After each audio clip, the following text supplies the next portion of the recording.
Ayan na, nagsimula ng umakyat si kapatid na Carmelito Mabuang gamit ang climbing equipment mga kapatid. Makikita natin dito na nakapalibot yung lubid sa puno at nakatali sa katawan ni kapatid na Carmelito. Ginagawa namin ang pamamaraang ito para magkaroon ng mahigpit na seguridad sa pag-akyat ng punong ito.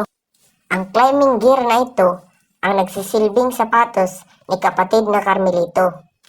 May dalawang matatalim na bakal sa magkabilang paa at sa bawat pag-apak, mahigpit itong tumutusok sa puno para hindi madulas. Siya nga pala mga kapatid, ang punong ito ay tinatawag namin na tuog o rosewood sa English. Matataas at matatayog ang mga punong ito, kaya kadalasan dito kumakapit ang mga pukyutan mga kapatid. Trivia muna tayo mga kapatid.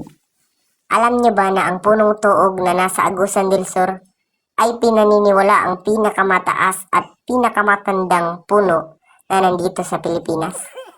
Kaya sana mga kapatid, kapitan nyo ng pukyutan para mapuhag natin.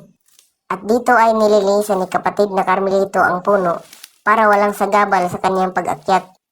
At paalala po mga kapatid, tanging eksperto at may mataas na eksperyensya lamang ang gumagawa nito. Huwag niyo pong gayahin kung bago pa lamang po kayo sa ganitong gawain. Medyo mataas din ang punong ito mga kapatid.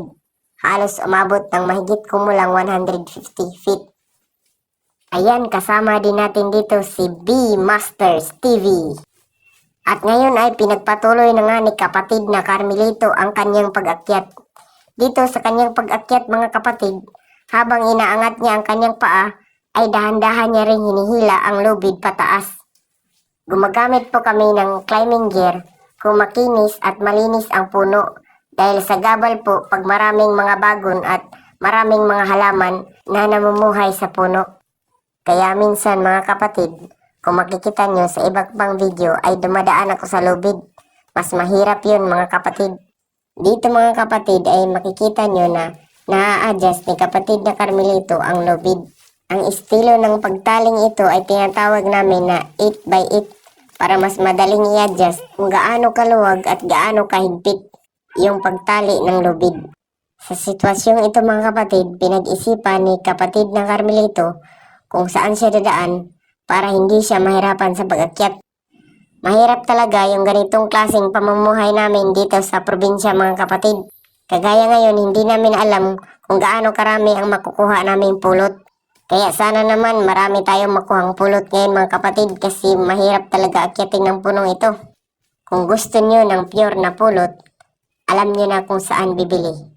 Huwag kayong magdalawang isip na i-message ako sa aking page, Loloy's B TV, ang pinakabanggiitan ug ilado na mamuhagay sa Lingig, Surigao del Sur. Suportahan nyo kami mga kapatid, huwag kalimutan mag-share, like, and follow. At follow nyo ako para sa Part 2.